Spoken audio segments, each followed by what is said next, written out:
Hi everyone, it's Robin with Bouteille Jardin Florist and Beautiful Flowers in Vancouver, Canada. I've been getting a lot of requests lately for how to make a greenery garland, so that's what my tutorial is going to be for you today. I'm going to go over a couple of recommended greens, the mechanics of making the garland, as well as some tips on quantities and how to store your garland before your wedding.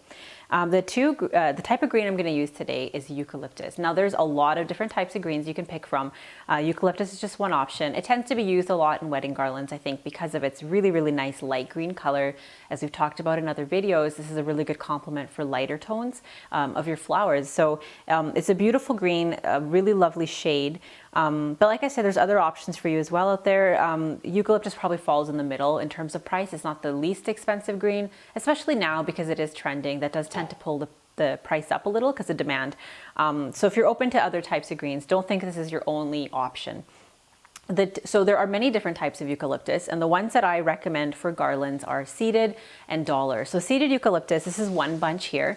And the thing to know about seeded is that of all the types of eucalyptus, I find that its appearance varies the most. There are certain times of the year, it is available technically year round, but there are certain times of the year where the seeds are very, very dark, like a very dark brown, almost black. Sometimes they have a reddish tone. They're really large and the leaf material gets minimal. It takes on a reddish tone. So just know that it's not always this beautiful sage green color you see here. So for that reason, I like to work in the dollar. Dollar is way more consistent in appearance. It has probably the nicest color of all the types of eucalyptus. They're really big leaves that take up a lot of space in the garland. So I find the two together work really well. You get the texture from the seeds, a little bit of the greens as well, but the dollar really fills in with the color that most people love when it comes to eucalyptus. For the other supplies, we're gonna make a garland that we're gonna tie onto a piece of twine. And if you're hanging your garland anywhere at the front of a table, between two chairs, you absolutely need to make it on a piece of twine. Otherwise, you're not going to be able to get it to hang properly. But on a table, we are going to do it on a piece of twine today. There is another way to make it without tying it to twine, and we're going to have another video on that. But this is just one way to do it, basically, that I think works really well when you're working with something like eucalyptus. The other bits of supplies you're going to need, as always, something to cut your branches into smaller pieces, and you're going to need a wire. And the wire that I recommend for making garlands is paddle wires. So it's when the wire is wound onto a piece of plastic or cardboard like this, the gauge that I like to work with, I don't think it's too important. I think something like a 24, 26 is good. The bigger the number, the thinner the wire gets, the more flexible it is. I mean, this is a 24, it's perfectly fine. I found this at a craft store actually. My supplier sells it as well, but it seems really easy to find even if you don't have a wholesale connection. So regular twine, paddle wire, snips, and the greens that you're gonna need. The first thing you're going to do is you are going to start cutting your greens into smaller pieces. So I'm going to save time. I'm not going to do this whole thing in front of you. We're going to come back together in just a second, and I'm going to have everything pre-cut. So I've cut all of those larger branches into the smaller pieces we're going to need for our garland. And that's my very first tip to be sure that you have a good experience with this, which is make sure everything is cut into the small pieces that you need to work with before you start. Just because you don't want to be going back and forth between wiring and cutting more branches, that's a pretty inefficient way to work, and you will get a lot more done more quickly if you do it this way. So in terms of the size of branches, about this size or even a little bit shorter is fine. I find the shorter the branch, the nicer the garland looks, but the longer it takes to make it. So you're going to try to strike a good balance between the overall finished look and the amount of time it takes, which if you're trying to DIY is a pretty big consideration. So like I said, that's a good size, or a little bit shorter is fine. And to get started, I'm going to do another shot where I'm going to work on the twine, but I just wanted to show you really quickly how you start putting the little branches together. You take a few, maybe 4 or 5, and you'll see that when you start putting them together, you start getting volume. And this is where it's really nice to mix more than one type of greenery. You get texture, you get layers of looks. It's a lot more sophisticated of a garland. And in this case, the seeds are providing volume. They're making it bushy, and the greenery from the silver dollar is giving us the color that we like. It's a really good combination. So I have my twine ready, and to get started, just keep in mind that if you're making a garland that you're going to hang, you do want to leave some overhang of that twine because that's how you're going to tie it to whatever you're hanging it from. You can tie a knot in the end if you like, if that helps you, like tie a little loop. I'm not going to do that today because we're making one to lie down on a table, but I still like to leave a few inches because sometimes I attach the garlands together, so it's never a bad idea to leave just a little bit at the end.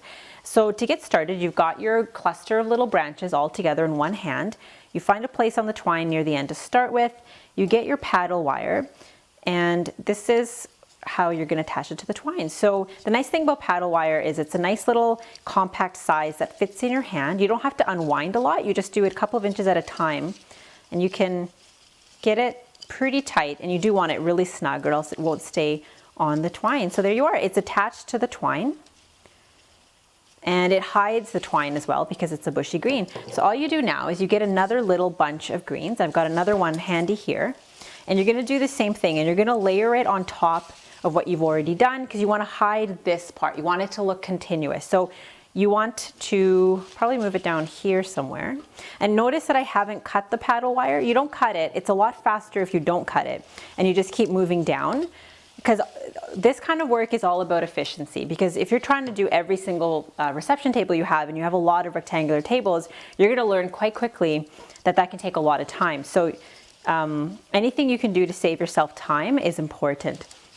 That's the general principle of making a greenery garland. So you've seen, I would do this all the way down to the end of the twine until I get the length that I'd like. To save you guys time, I'm not going to do the whole thing. I have one pre-made that I'm going to show you, and we're going to talk about quantities that we use to make the length that we ended up making. I have here one finished 4-foot length of garland, and to make this length I used one whole bunch of seeded eucalyptus and half a bunch of silver dollar eucalyptus. So just keep in mind that that makes a garland of the look that you see here. But if you wanted something wider or more mounded and lush, you are going to have to increase those quantities. But if you like the look, it's a pretty easy conversion to figure out how many bunches you need to buy. You just figure out the length of all your tables and do the math, and that will give you the number of bunches you're going to need. There are a lot of tutorials out there that are going to show you how to make a similar garland, but what a lot of them don't cover is the amount of time it takes to make the garland, as well as when to make it, like in terms of storage. So I'll tell you a bit about what I do. When I do a garland for a table, I will make it in advance, and I make it in smaller pieces, about this size or a little bit smaller. I put them in a long flower box and I put them in my cooler so that on the wedding day I do very little actual work. It's just a matter of putting it on the table and sometimes tying them together or using zap straps. So I give the same advice for couples. Don't leave too much work for the day of your wedding. Ideally, you want everything done and made at the very least the day before. The challenge with making a garland is that this is now out of water. When you have any greens or flowers in water, they will last a lot longer. The nice thing about greens is they last longer outside of water than flowers do, but you still want to keep that in mind. So my best advice, if you are not a professional and you do not have access to a cooler, is make this no earlier than the day before your wedding. If you're lucky enough to live in a cold climate, like let's say it gets down to about 5 degrees Celsius at nighttime, you can store your garland outside and it'll do very well, as long as it doesn't go below freezing. If it's nice and cold at around 5, even up to 15 degrees, that can keep it nice and cool, especially if you're using commercially cut greens like eucalyptus. That'll keep it fresh. Your whole goal is to keep the greens fresh because they don't have a water source. But if you live in a really hot environment, or if it's summertime where you live, and in Vancouver we can have some hot summers and the nights are warm, that makes me a little bit nervous about keeping a garland in that kind of temperature, because you do want it to be as fresh and sort of bushy looking as possible on the tables. If you have an air conditioned environment, that's ideal to keep it as cool as possible. So just keep in mind that it does take time to make this. It's one of the more labor intensive projects that you can take on. I would estimate, it really depends on the speed that you work at, but think maybe 10 minutes per foot to make this. So just do the math when you're doing your planning. As much as possible, have it done before your wedding day, like before you get to the venue, and you will save yourself a lot of time on the day itself. I think I've covered it all. If you guys have any questions of any information that I was missing in the tutorial, please drop me a line, I'll help you out. We do have another tutorial that's going to show you how to make another garland that doesn't involve tying it onto a twine, so it is less labor intensive. So I recommend checking that out as well. Otherwise, I will see you next time.